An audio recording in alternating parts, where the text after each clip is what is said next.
Hello everyone, today I have come up with the topic values of trigonometrical function for some angles. Okay आज हम लोग कुछ angles का value remember करने का कोशिश करेंगे। देखिए रिमेंबर आपको ये value by hook and crook करना ही पड़ेगा, अगर हमने आपको बाय कंसेप्ट समझा दिया तब भी।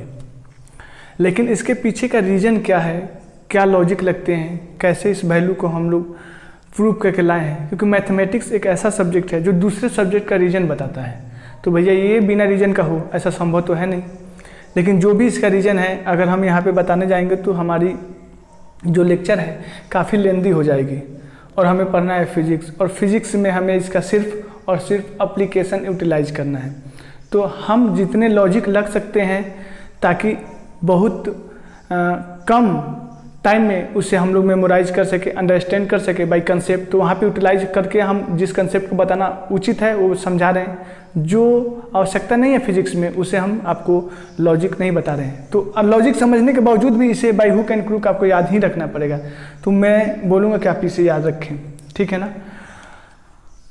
तो देखते हैं आप ये बात, लेकिन जनरली आपके दिमाग में आएगा कि सर बहुत सारे ऐसे वैल्यू होते हैं, तो आप इतना ही वैल्यू को क्यों बोल रहे हैं याद करने के लिए। मैं बोल रहा हूँ अगर आप ट्रिगोनोमेट्रिकल जो फंक्शन है इस स्टैंडर्ड एंगल के लिए अगर आप याद रखते हैं तो बाकी कोई भी एंगल हो आप सारे वैल्यू को ऑटोमेटिक आप समझोगे कि मुझे आता है, क्योंकि उसके पीछे क्या लॉजिक है उसे बाय कंसेप्ट आपको हम समझाएंगे अगले लेक्चर में। इस लेक्चर में आपको इतना विश्वास करना पड़ेगा कि सर जो बोल रहे हैं वो वैलिड है। अगले लेक्चर में देखोगे बाय प्रूफ कि ऐसा होता है, और इसके साथ एक एंगल का वैल्यू याद है तो मुझे एक से ज़्यादा मल्टीपल वैल्यू का वैल्यू भी याद है, मल्टीपल एंगल के वैल्यू का भी वैल्यू पता है। देखें पहला एक कंसेप्ट बेसिक जो है आप समझें। मैं जनरल ये क्वेश्चन आते हैं कि सर एक ही प्लेन में अगर कोई लाइन OA में रिप्रेजेंट किया, ये लाइन OA है, तो सर क्या इसकी लोकेशन को शो करने के लिए सिर्फ एक पार्टिकुलर एंगल का ही यूज किया जाएगा?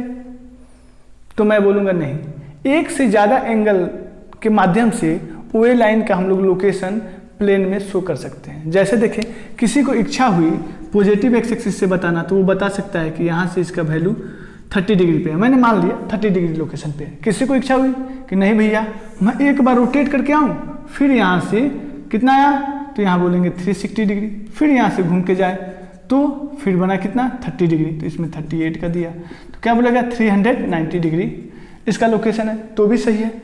किसी को इच्छा किया 2 राउंड तो भी पॉसिबल है, 3 राउंड तो भी पॉसिबल है, लेकिन हर राउंड के बाद वो देख रहा है, वो पाएगा कि 360 डिग्री एंगल उसके जो अगला वैल्यू था और उसके बाद जो आएगा वैल्यू, उसके बाद जो आएगा वैल्यू उसमें ऐड होता ही चला जा रहा है। समझ रहे हैं आप? तो अलग अलग एंगल के वैल्यू तो आ रहे हैं, लेकिन जो मेरा OA लाइन है वो प्लेन में एक ही लोकेशन पे प्रेजेंट है। समझ रहे हैं? तो एक ही लाइन को अलग अलग एंगल के वैल्यू से डिनोट कर सकते हैं हम। अब आगे की बात आई कि अगर किसी की इच्छा आई कि नहीं मैं क्लॉकवाइज घूमूं, मेरा रोटेशन इस बार क्लॉकवाइज हो, तो वो जब क्लॉकवाइज रोटेट करेगा तो क्लॉकवाइज में जो भी एंगल मेजर की जाती है कितना निगेटिव साइन के साथ, वो कंप्लीट करता तो 360 बनाता। अरे कंप्लीट करता तो कितना बनाता 360 बनाता, और वो क्या क्लॉकवाइज में था तो निगेटिव से, लेकिन वो 30 डिग्री से कम रहा, कितना 30 डिग्री से, तो +30, तो इसका लोकेशन क्या हो गया -330 डिग्री। देख रहे हैं? तो निगेटिव टर्म में भी बता सकते हैं। अगर 2 रोटेशन होगा तो यहाँ 2 टाइम्स कर लो फिर घटाओ, ऐसे बार बार रोटेशन कर सकते हैं। मतलब एक ही लाइन OA का हम लोग अलग अलग एंगल से इसके लोकेशन को डिनोट कर सकते हैं, ठीक है ना। अब देखें ये हमारे पास कुछ ट्रिगोनोमेट्रिकल फंक्शन है, sine theta, cos theta, tan theta. इसके वैल्यू को आपको याद रखना है। इसका वैल्यू आपको पता होने के बाद ऑटोमेटिक आप सारे वैल्यू को निकाल सकते हैं। पहले इसे रिमेंबर करने का कोशिश करें। देखें साइन 0 का वैल्यू 0 होता है, साइन 30 का वैल्यू 1/2 होता है, साइन 45 का वैल्यू 1/√2 होता है। मैं बोल रहा हूँ ना, अगर आपको बोल दिया जाए कि भाई इस कंसेप्ट से हमने निकाला है तो लास्टली आपको याद करना ही पड़ेगा, रिमेंबर करना ही पड़ेगा। तो मैं बोल रहा हूँ कि डायरेक्ट रिमेंबर करते हैं, वो जितना टाइम मैं उसे समझाने में लूँगा वो वेस्ट ऑफ टाइम है। अगर आपको समझना है तो फिर मैथ के लेक्चर में जब ट्रिग्नोमेट्री हम स्टार्ट करेंगे तो वहाँ पे आए, पूरे डिटेल से आपको समझाई जाएगी क्यों हुआ, इसके पीछे का लॉजिक क्या है। ठीक है।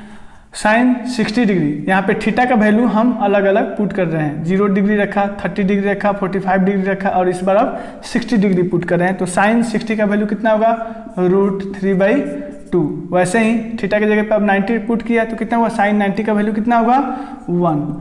देखिए एक्चुअली में कॉस थीटा का जब वैल्यू बोला जाए तो इधर से रिवर्स से आप लिख सकते हैं, लेकिन आपको डायरेक्ट याद रखना है। जैसे कॉस 0 डिग्री, तो कॉस 0 डिग्री का वैल्यू कितना होगा, 1। जो साइन 90 का वैल्यू है वो कॉस 0 का हो जाएगा। वैसे ही कॉस 30 का वैल्यू कितना होगा, तो √3/2। समझ रहे हैं, रिवर्स आए आप। कॉस 45 डिग्री का वैल्यू कितना होगा, तो 1/√2। कॉस 60 डिग्री का वैल्यू कितना होगा, तो आप बोल सकते हैं 1/2। और कॉस 90 डिग्री का वैल्यू कोई पूछेगा तो आप बताओगे 0। देखें सिमिलरली tan थीटा, तो tan थीटा तो आप जानते हैं क्या होता है, sine theta upon cos theta होता है ना। तो आप साइन tan 0 डिग्री मतलब क्या, साइन 0 अपॉन कॉस 0, तो 0/1 कितना होगा, 0। फिर इसका डिवीजन लगा लीजिए तो 2 गया, कितना 1/√3। तो tan 30 1/√3। सिमिलरली ये 1। सिमिलरली 60 डिग्री के लिए कितना, √3। और 1/0 क्या होता है, अनडिफाइंड। कोई ये नहीं लिख देना इनफाइनाइट, समझा रखा हूं, महापाप। ऐसा आप गलती नहीं करना। ओके, समझ में आ गई। इसके बाद अब किसी का भी वैल्यू पूछा जाए, जैसे मैंने पूछा सेक 0 का बताओ, तो हमें पता है 1/cos होता है ना। अरे भैया सेक थीटा 1/cos थीटा होता है। मैंने पूछा सेक 30 का वैल्यू बताओ, तो 1/cos 30। हमें पता है cos 30 कितना होता है जी, √3/2। तो 1/√3/2 ऊपर चला जाएगा, 1/√3/2 कितना हो जाएगा, 2/√3। इसका मतलब कि इसके बाद जो भी मेरा सेक है, कोसेक है और कॉट है, एक्चुअली में वो सब रिवर्स होते हैं। कॉस थीटा का, साइन थीटा का और tan थीटा का। तो इनके वैल्यू को रिवर्स कर दो, हो गया। और 90 के बाहर जाएंगे, उसके लिए काम बचा हुआ है, अगले लेक्चर में मैं समझा दूंगा। तो किसी भी वैल्यू के लिए आप पता कर सकते हैं, नो टेंशन। समझ रहे हैं ना। बस आपको आना है आदिश्री क्लासेस पे, जो यूट्यूब पे प्लेटफॉर्म है, और कंटिन्यूअस जो अपलोड की जा रही है वीडियो, आपको देखना है। समझ में आई, कमेंट करना है और फेवर वही तो करना जरूरी है ना, क्योंकि भैया मेरे लिए मोटिवेशन का तो वही साधन है। समझे ना।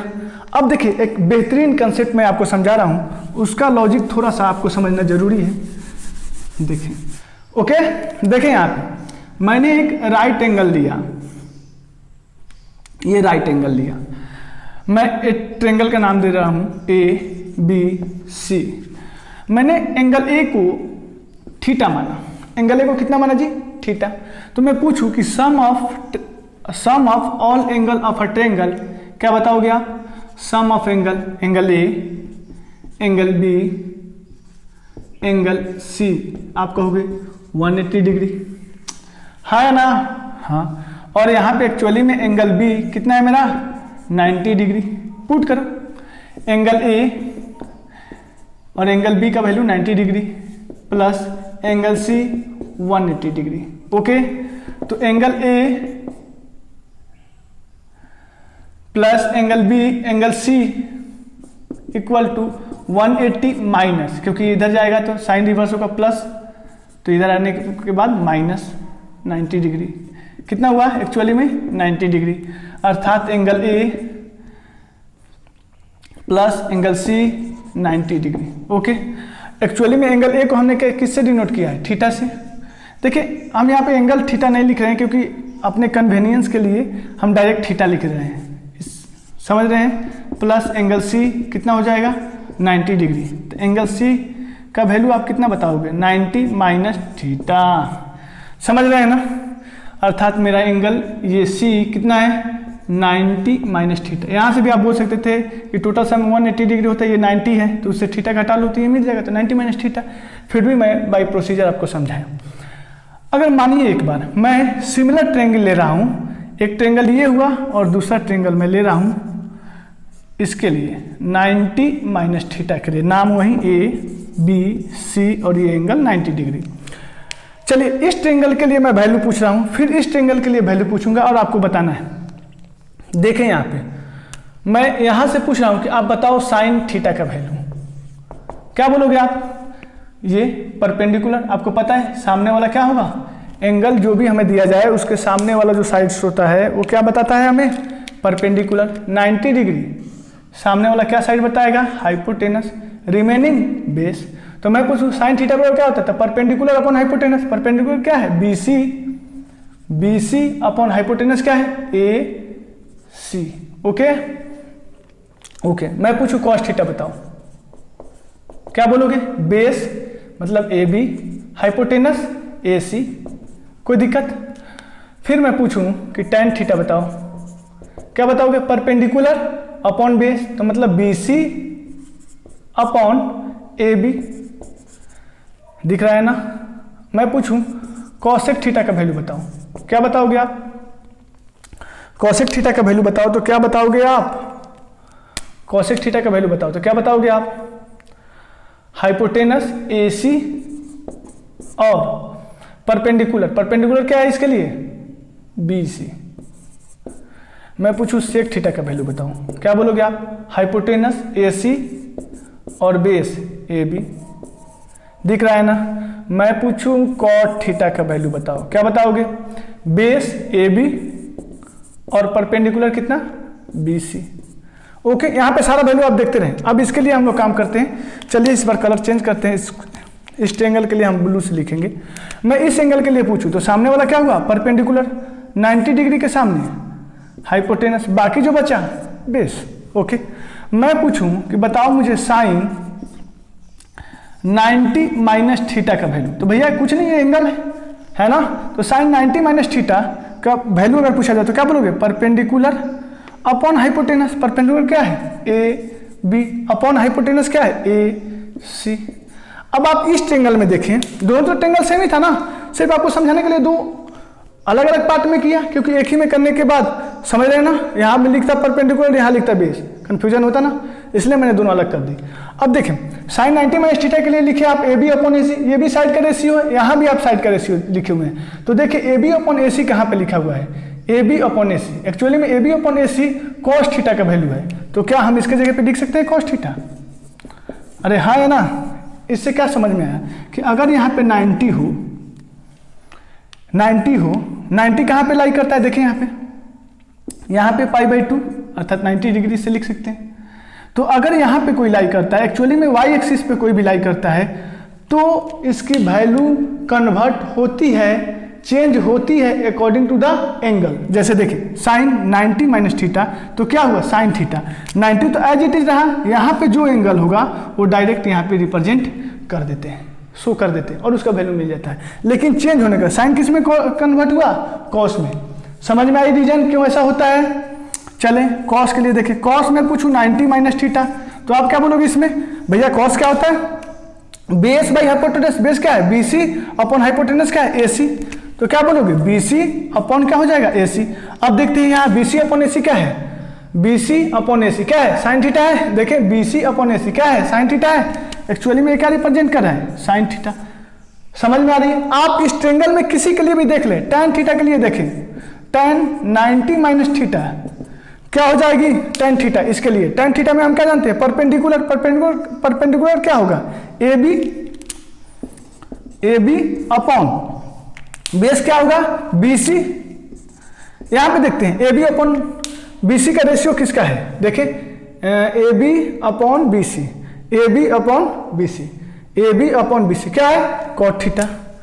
क्या है, कॉट थीटा। आप देख पा रहे हैं?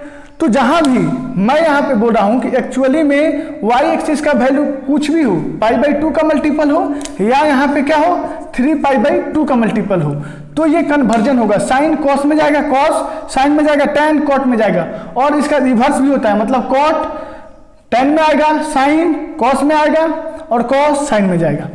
समझ रहे हैं? तो इस कंसेप्ट को हम लोग बाकायदा याद रखेंगे नोट के तौर पे। क्या साइन थीटा कन्वर्ट होगा कॉस थीटा में, और यहाँ पे एक्चुअली में साइन थीटा नहीं बोले, थीटा का वैल्यू स्पेसिफाई कर रहे हैं, साइन हम चेंज ही कर रहे हैं, थीटा छोड़ दे रहे हैं। अगर कन्वर्जन होगा तो साइन किस में जाएगा, कॉस में। देखिए ये लिखना गलत है, मैंने बताया था, लेकिन यहाँ समझना है फंक्शन के विषय में बात की जा रही है। फंक्शन चेंज हो जाएगा, साइन चेंज होकर जाएगा कॉस में, कब, जब यहाँ पे 90 माइनस थीटा हो या 3π/2 270, 3π/2 को 270 डिग्री भी बोल सकते हैं, 270 माइनस थीटा हो। समझ रहे हैं आप इजी तौर पे। साइन कॉस में जाएगा, टैन किस में जाएगा, कॉट में जाएगा, और ऐसे ही आप देखोगे सेक किस में जाएगा, कॉसेक में जाएगा। तो भैया सेक कॉसेक में गया, और जब कॉसेक का लेंगे तो ये सेक में जाएगा। कॉट टैन कॉट में गया, कॉट का जब लेंगे तो टैन में जाएगा। साइन कॉस में गया, जब कॉस का लेंगे तो ये साइन में जाएगा। तो ये आपको याद रखना है। समझ में आई? साथ ही साथ ये जब आप समझ गए तो अगला बात समझिए कि जब भी मेरा इस पे आएगा वाई एक्सिस पे तो चेंज अकर, चेंज होगा। और अगर यहाँ पे ये वाई एक्सिस हो गया, यहाँ पे हुई, यहाँ पे पूरे वाई एक्सिस की बात करें, अगर एक्स एक्सिस की बात आएगी तो नो चेंज, यहाँ पे कोई चेंज नहीं होगा। समझ में आ रही है? बस आपको इतना याद रखना है, वाई एक्सिस का कोई भी वैल्यू होगा, वाई एक्सिस का वैल्यू क्या होगा, π/2 या 3π/2 तो चेंज होगा। अगर एक्स एक्सिस का कोई भी वैल्यू होगा, क्या होगा, पाई का हो सकता है या 2π हो सकता है, यही तो होगा। 2π यहाँ भाई 0 लिखते हो या क्या लिख सकते हो, एक चक्कर मारने के बाद 2π, और यहाँ क्या लिखते हो, पाई। तो इन दोनों पे कोई भी बाउंड्री को अगर लेके हमें ट्रिग्नोमेट्रिकल रेशियो का वैल्यू देखना होगा तो चेंज नहीं होगा। अब ये बात जो मैं बोल रहा हूँ हो सकता है आपको उतना समझ में नहीं आए, लेकिन वीडियो लेंदी हो जाएगी, इसलिए हम यहाँ पे स्टॉप करते हैं। अगले वीडियो में आपको बाकायदा बेहतरीन ढंग से इसको समझाई जाएगी। तब तक के लिए बाय बाय।